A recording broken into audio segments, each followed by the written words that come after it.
So you want to get a really solid handle on something, maybe something a bit complex, but without wading through tons of information, right? Yeah, you don't want to get lost in the weeds. Exactly. And that's what we do here in these deep dives. We try to boil it down for you. Hmm. Today we're jumping into acceptance and commitment therapy, ACT, and also the whole world of mindfulness. It's a fascinating area. We've looked at, counseling program materials, some solid research papers, expert takes. Right, all to give you the core ideas. And what jumps out immediately, I think, is this central tension ACT deals with. Oh, absolutely.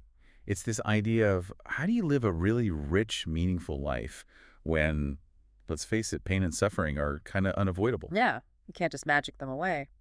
And the sources suggest that a lot of our struggles come from trying too hard to avoid bad feelings. Hmm. That's the experiential avoidance bit. Okay. And also from getting totally tangled up in our thoughts, believing them as absolute truth that's cognitive fusion.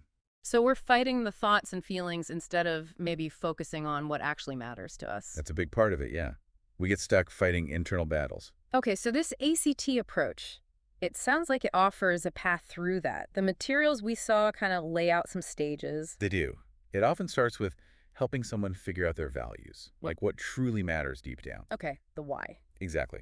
Then looking at what they've already tried, their past attempts to change things. Makes sense. See what hasn't worked. Then comes teaching these skills for cognitive diffusion, basically getting some distance from thoughts. We'll need to unpack that one more. Definitely. And finally, it's about committing to actions, behaviors that actually line up with those values you identified earlier. Gotcha. So values, past attempts, diffusion skills, and then value-driven action. Let's circle back to cognitive diffusion. What's the main goal there? The big goal is increasing psychological flexibility. Fancy term, but it just means being able to hold your thoughts and feelings a bit more lightly. So they don't completely control you. Precisely. You can feel discomfort or have difficult thought, but still choose to act in ways that matter to you. You're not fused with the thought. How does that work in practice, though? It sounds a little abstract. Well, one technique the sources mentioned, which sounds kind of weird at first, is taking a sticky thought like, I'm a loser. Okay. A common one for many, Yeah, unfortunately. right. And just repeating it over and over and over again, out loud or in your head. Just repeating, I'm a loser, I am a loser. Yeah, until it starts to sound like just noise, like meaningless sounds rather than this heavy loaded statement. Yeah. The emotional punch starts to fade. Huh. I can kind of see how that might strip its power away. It becomes absurd after a while. Exactly. It helps you see it as a thought, just words, not a fundamental truth about you. The materials also mention something called life chapters. Is that another diffusion thing? It is.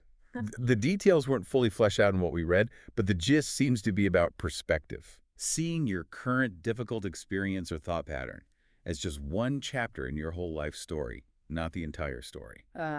So it frames it. This difficult time is chapter 12, not the whole book. Creates distance. Right. It stops the present moment from feeling so all-consuming and permanent. And speaking of connecting pain to values, there was that really powerful question in the sources. Oh, yeah, I remember that one. Remind me. It was something like, what if feeling this pain was necessary for you to be the parent you want to be? Would it be worth it? Would you be willing? Oof. Yeah, that cuts right to the core, doesn't it?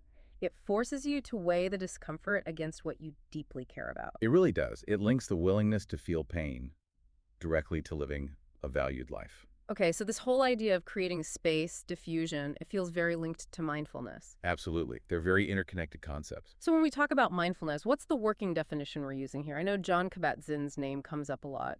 Yeah, his definition is pretty much the standard. He defines it as the awareness that emerges through paying attention on purpose in the present moment and non-judgmentally. To the unfolding of experience moment to moment. Right. Purposeful, present, non-judgmental awareness. Exactly. And Kabat-Zinn also points out why this might seem, well, a bit strange in our culture. How so? He suggests our society is often geared towards distraction, always looking ahead, always focused on doing and progress, rather than just being in the present. That definitely rings true. We're always multitasking, thinking about the next thing. So if we do practice this kind of present moment attention, what happens? The sources listed some pretty striking benefits. Oh, definitely. The research is quite compelling. One key thing seems to be that mindfulness can sort of short-circuit that automatic reaction pathway. You mean reacting based on old habits or past experiences? Yeah, it gives you that pause, that moment of awareness before you react so you have a choice. Hmm. And studies back this up, finding things like less depression and stress in mindfulness groups compared to controls. Okay, that makes sense. But then there were those academic results. That was Yeah. surprising. The study with at-risk middle schoolers using mindfulness, they found significant jumps in math and English scores. Yeah, the effect size for math was 2.82, wasn't it? Uh, Which sounds pretty big. It's huge, statistically speaking. An effect size like 0.82 means the intervention, the mindfulness practice, had a really substantial, very noticeable positive impact on their math performance, much more than you'd often see. Wow. So it's not just about feeling calmer, it actually impacted their learning capacity. Seems like it. And other studies found physical changes too. Undergraduates practicing meditation showed increased attention, less anxiety and depression, but also lower cortisol, that's the stress hormone, and better immune function. Lower cortisol and better immunity. Those are tangible health benefits. Absolutely. And it didn't stop there. The list of physiological benefits in the sources was pretty extensive. Yeah, I saw things like potentially less plaque in arteries for heart patients. And increased thickness in parts of the brain associated with memory and potentially dementia prevention. Brain structure changes from meditating. That's what the research suggests. Yeah. Also, activation in brain areas linked to concentration, and even reports of reduced PTSD symptoms in veterans. Quite a list. There was another study mentioned about gray matter density. Yes. After just an 8-week mindfulness program, finding increased gray matter density in regions tied to learning, memory, self-awareness, and emotion regulation 8 weeks.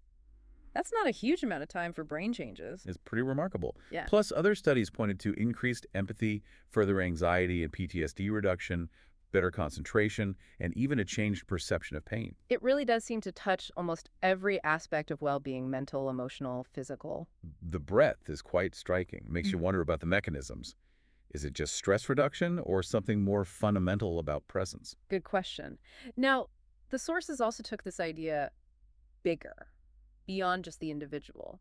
Yeah, this is where it gets really interesting, maybe even a little controversial for some. There was that Einstein quote first. Something about liberation from the self. Right. About expanding our circle of compassion. It connects nicely to mindfulness, which often involves quieting that ego-driven chatter. Okay. And then the studies about crime rates. Uh-huh. The Washington, D.C. study from '93. A large group meditated for a period, and the researchers reported a significant drop in violent crime during that time, even after controlling for things like weather, police activity. A significant drop. That sounds almost unbelievable. The percentage decrease reported was quite dramatic.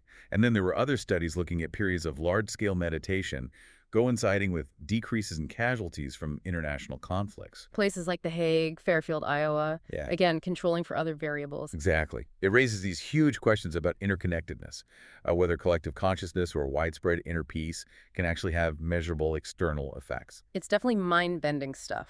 Provocative, for sure. And the quotes included from Gandhi, Martin Luther King Jr., Rumi, they all echo this theme, right? Inner change leading to outer change. Personal transformation impacting the world. Be the change. But maybe on a massive scale. Okay, shifting slightly, but maybe related to the vibe of things. Yeah. There was this counseling vibe check scale. Tell us about that. Uh-huh. Yeah, the vibe check. It's a more, let's say, intuitive way of thinking about the energy a counselor brings. Energy. Yeah, like the underlying belief and confidence they project about the client's potential for healing and growth. It ranges from fire, 10. It's- Total conviction. Yeah. The counselor radiates belief in the client's capacity to get well, to thrive. They see the potential fully. Okay. And the other end? Down to WAT 4, which suggests doubt, maybe seeing the client as inherently damaged or limited. Huh. The counselor's energy conveys a lack of faith. Wow. So it's about the counselor's own mindset and how that energy might impact the therapeutic relationship. Exactly. Mhm. Think about a coach. If the coach deeply believes the team can win, it affects the team, right? Yeah. Same principle, perhaps. That subtle transmission of belief or doubt. That makes a lot of sense. Your belief in someone can be powerful. Okay, so we've talked about ACT, mindfulness, the benefits. But how do you actually do it? How do you build that mindful muscle, as they put it? Right, the practice itself. The sources included this interesting anatomy of meditation timeline. It gives a sense of potential changes over different durations of practice. Okay, like what? Well, it suggested that even after just, say, 3 minutes, you might get increased blood flow. Around 7 minutes, brain waves might start shifting to calmer states. Hmm. Alpha waves, maybe. And it mentioned something about magnetic fields. Yeah, strengthening the body's magnetic field with that funny note about maybe attracting forks. Huh. Okay, maybe take that part with a grain of salt. What about longer durations? At around 11 or 22 minutes, it suggests deeper nervous system regulation, maybe quieting of subconscious chatter, and by 31 minutes, potentially more hormonal balance. So it's progressive. It's not instant magic, but things potentially shift with consistent practice time. That seems to be the idea. Building the muscle takes reps. And it's not just about sitting on a cushion, right? The idea of intentionality came up. Crucial point. Mhm. Mindfulness isn't just formal meditation. It's about how you pay attention in everyday life. Just bringing that purposeful awareness to anything. Pretty much. The examples were great. Really listening when someone talks, focusing when you teach, being present with loved ones, noticing sensations while eating or walking, Even chores. even chores, or tackling a work problem, like that example of tracking down lost shipment panels.